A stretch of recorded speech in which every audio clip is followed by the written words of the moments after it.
ज्योति मल्होत्रा जो एक YouTuber blogger हैं, जो अपने ही देश के साथ गद्दारी कर रही हैं, भारत की खुफिया जानकारी दूसरे देशों में साझा कर रही हैं, पाकिस्तान को भेज रही हैं।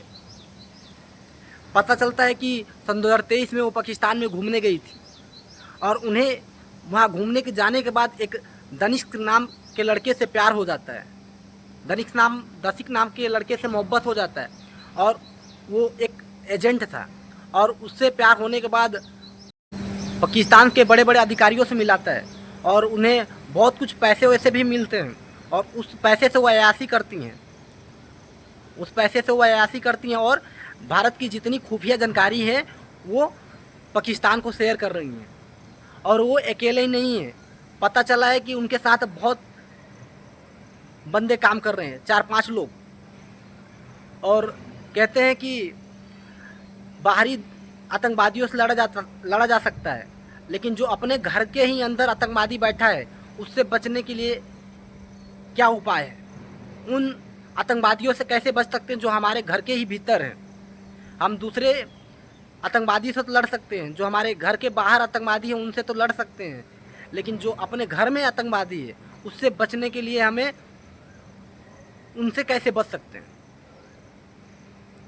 और देखिए, भारत की देश की बेटी जो अपने भारत की लाज बचाने के लिए, आतंकवादियों से बचाने के लिए शहीद हो जा रही हैं, लेकिन ज्योति मल्होत्रा जैसे लड़की अपने ही देश के साथ गद्दारी कर ले रही है। अपने ही देश की रोटी खाकर, अपने ही देश के नमक खाकर अपने ही देश को मौत के मुंह में ढकेल दे रही है। तो ऐसे लड़कियों से, ज्योति मल्होत्रा जैसे लड़कियों से बहुत सावधान होकर रहना है। अपने देश के सिपाहियों को, अपने देश को बचा के रखना है। और ज्योति मल्होत्रा के साथ क्या होना चाहिए, आप लोग कमेंट कीजिए।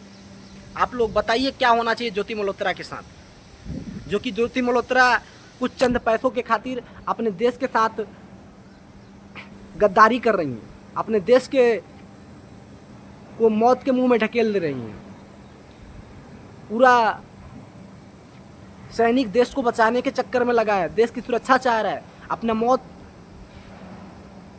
आप को मौत को मुंह में ढकेल कर इस देश का सुरक्षा कर रहा है, लेकिन ज्योति मल्होत्रा जैसे लड़की अपने देश के साथ ही गद्दारी कर रही है। ज्योति मल्होत्रा के जैसे लड़की अपने देश के साथ ही गद्दारी कर रही है।